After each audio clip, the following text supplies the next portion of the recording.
لننطلق إلى العلا لنأتي دوما أولا ogeysiis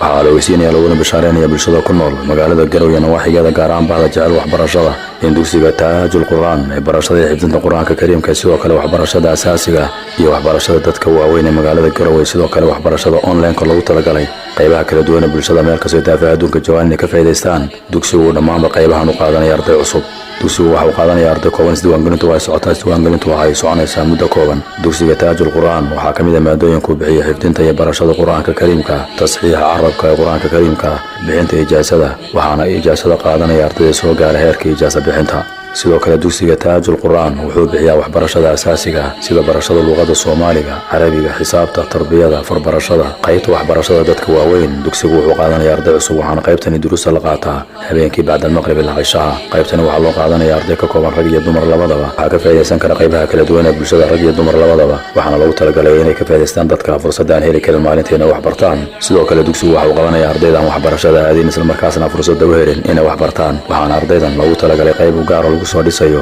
waxaana laga soo dhisayaa xisaabta farbarashada luqadaha Soomaaliga Carabiga iyo guud ahaanba waxbarashada asaasiga si ay waxbarashada tooska uga qayb galaan dugsiga Taajul Qur'aan wuxuu ka kooban yahay 3 qaybood oo kala qaybta carruurta waxaana qaybtan lagu qaadanayaa waxbarashada asaasiga iyo barashada Qur'aanka waxaana qaybtan ka hawlgelaya macallimiin khibrad iyo aqoon dheeraad u leh maadooyinka ay bixinayaan iyo barbaarinta da'yarta ee ku toosin akhlaaqda wanaagsan ee islaamka qaybtan waxbarashada waxaa la qaadanayaa maalintii labada gelinka hore iyo gelinka dambe labadaba qaybta waxbarashada dadka waaweyn waxaana qaybtan ka faa'iideysan kara qaybaha kala duwan ee bulshada dugsiga Taajul Qur'aan wuxuu leeyahay qaybta online-ka oo lagu baranayo aalada internet-ka waxaana qaybtan lagu talagalay qaybaha kala duwan ee bulshada meel kasta daafaha adduunka ka joogaan inay si fudud uga faa'iideystaan bulshada ku nool dalka iyo dibadda labadaba dugsiga Taajul Qur'aan waxaa ka howlgala macallimiin khibrad iyo aqoon dheeraad u leh maadooyinka ay bixinayaan dugsigu waxa uu ku yaalaa magaalada Garowe inta u dhaxaysa hoteelka Puntland iyo sidoo kale hoteelka New Rise ee magaalada Garowe dhabarka dambe hoteelka Samahele haddaba si fursadan aad ka muhiimka uga faa'iideysato wixii faahfaahintaasi dheer fadlan la xiriir telefoon number 79636